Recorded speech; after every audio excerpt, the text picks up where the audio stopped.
Hello po sa inyo lahat. Kumusta kayo? Today, share ko po sa inyo yung aking cornbread cheese hotdog rolls. Okay?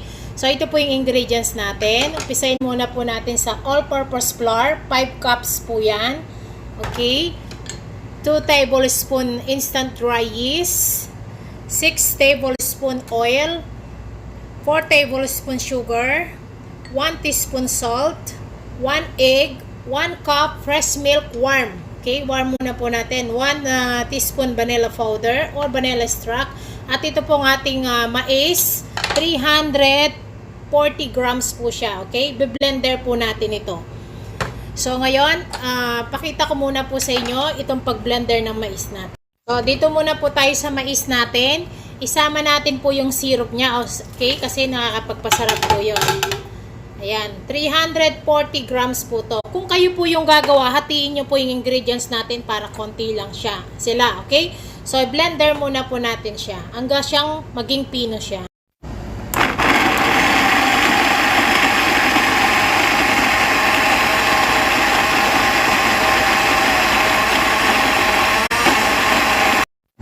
Ito na po yung texture ng ating mais. Ayan, okay? Kailangan po mapino siyang ganyan, okay? Kasi hahalo po natin ito sa flour natin, sa dough natin. Ayan. Ayan po yung kanyang texture, okay? Ito po yung texture niya, ganyan. So, ito na. Umpisahin na po natin yung ating dough, okay? Umpisahin muna po natin sa yeast, sugar, salt, and yung oil natin, tsaka yung ating 1 egg, ayan, okay, and then yung ating tigas nito, vanilla, 1 teaspoon, pwedeng vanilla extract, at itong ating warm pressed milk, at itong ating mais, ayan na binilender natin, okay, ay ikutin, ayan po. Sa low speed muna po tayo, okay? Para maghalo yung pong mixture natin lahat. Pag buo na po yung ating dough, doon na po natin na high speed, okay? So ngayon, ganyan muna po hanggang maghalo-halo lahat siya. Ito na po yung ating dough. Tapos na, lagyan lang po natin ng oil yung bowl natin na yan. Okay? Ito na po yung texture ng cornbread natin. Pag para siya na siyang rubberized na ganito, okay na po to. So, ganyanin lang po natin ito. Kaskasan natin ng oil yan. Okay. Ito na po yung ating cornbread na mais. Napakabango po niya. Pwede rin po ito sa loaf bread. Tatry po natin siya sa loaf bread na sa susunod na araw. Okay. Tsaka sa pandesal, susubukan po natin tong mais. Masarap po sigurado siya kasi mabango siya eh. Tsaka masarap din po siya sa dinner rolls. Ayan. Takpan lang po natin ng cling plastic yan hanggang mag-double size siya, okay?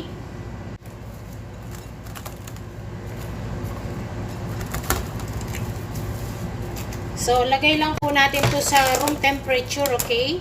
Para po mag-double size siya. At hanggang mapuno po itong lalagyan natin.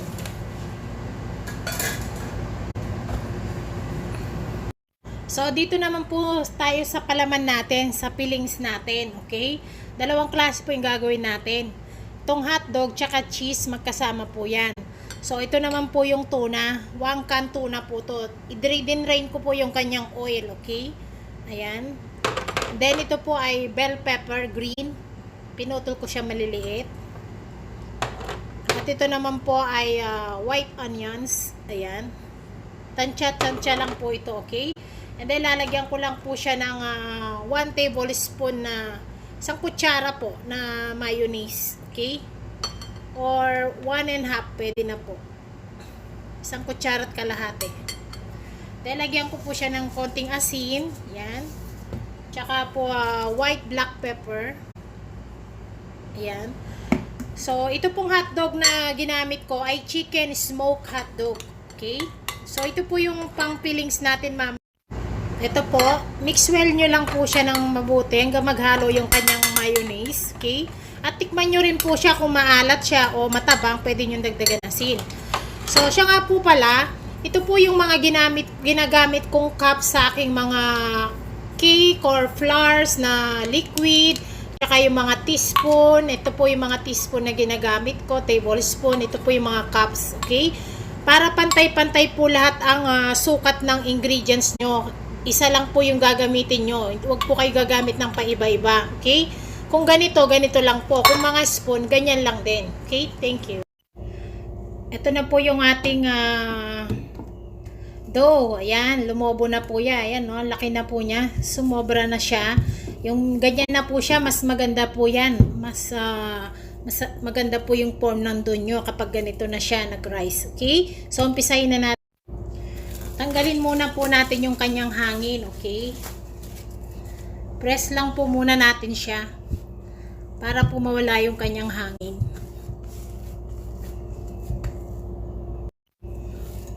Magdust lang po tayo ng flour dito sa matting natin. Okay? Ito po ay marami siya kasi marami po akong gagawin. So, kung kayo po ang gagawa, hatiin nyo po yung ingredients natin para hindi po ganong marami. Okay? Gagawin po natin dalawa to. Ayan. Press lang po natin siya hanggang mawala yung hangin niya. Then, iwain po natin to sa dalawa. Okay? Yan. Gagamitan po ito natin ng rolling pin. Okay? Hanggang po siya, lumapad siya.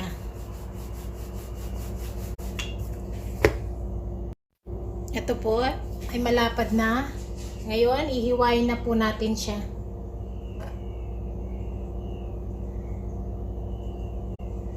Okay?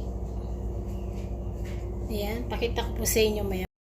So, ito na po yung pagkahiwa. Unahin muna po natin sa hotdog. Ayan, lagay po natin dyan. Then, lagyan po natin siya ng cheese. Ayun, yung crop cheese. And then, roll lang po natin ito. Okay? Ayan.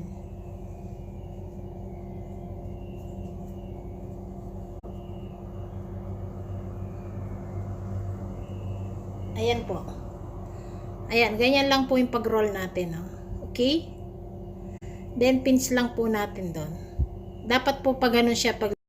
Ayan. Ayan po sila. Okay? At ito yung cheese nila. Mag-roll pa tayo ng isa. Okay? Ito. Tignan nyo to.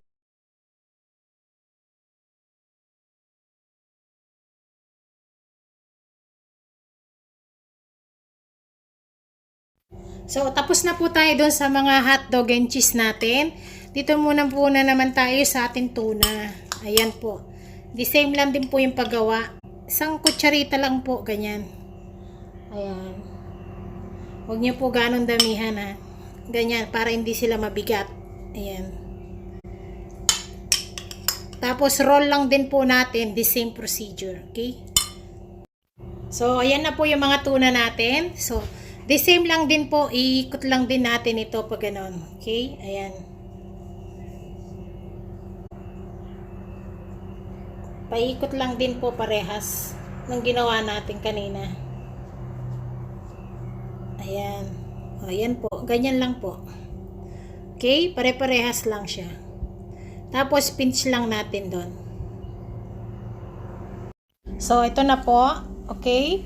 Rest muna po natin sila ng 15 minutes, okay? To 20 minutes para po mag-double size sila. Bago po natin sila i-bake. Ayan po sila. Ito po sila. After 15 minutes, ayan, nag-rise na po sila at lumaki na. Okay, so ngayon gagawin po natin, babrasan po natin sila ng egg yolk na may gatas sa taas. Okay, bago po natin sila i-bake sa 180. So, okay, brasan na po natin sila ng egg yolk na may milk sa taas para maganda po yung kulay nila sa taas pag na-bake natin. Mix lang po natin to.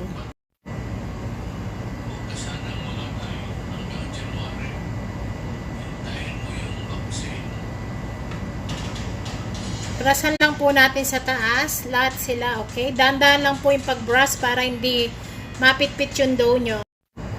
Ayan po, luto na sila. So ngayon, kulang po tayo ng butter. Ganito yun lang po, lagyan lang natin po sila ng butter na ganito. Habang sila'y mainit, kaskasan po natin sa taas. Okay, para maganda po sila at kumikinang sila. Ganyan lang po, yung butter, okay? Habang sila'y mainit, lagyan nyo sila sa taas. Ganyan lang, yan. Ito po, testingin po ito, natin tong isa, itong tuna, okay? Para makita nyo, ayan. Ayan po. Okay, mapakalambot niya. Ayan po yung kanyang tuna. Ayan. Okay. Ayan po. Napakalambot po at napakasarap. Lalo na po ano siya, mais. Malinamnam po siya. Okay. So, ito naman po yung hotdog. Pakita ko sa inyo. Ito po yung hotdog na may cheese. Ayan. So, tignan nyo po. Ayan. Hiwain natin nito. Ayan. Ayan po yung hotdog na may cheese. Okay. Ayan po. At ito naman po, nagluto po ako ng isa na wala po siyang palaman. Okay. So, para matikman ko din po siya dahil yung corn na linagay ko sa flour. Ayan po. Ito po ay wala pong palaman ito. Ayan po. Napakalambot po niya. Oh. Ang sarap po, promise.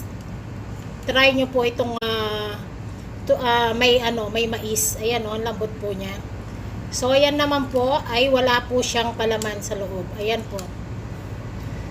At napakabango niya at nilamnam pa niya. Dahil po dun sa mais. Okay? Ayan. Ayan po. Okay, thank you.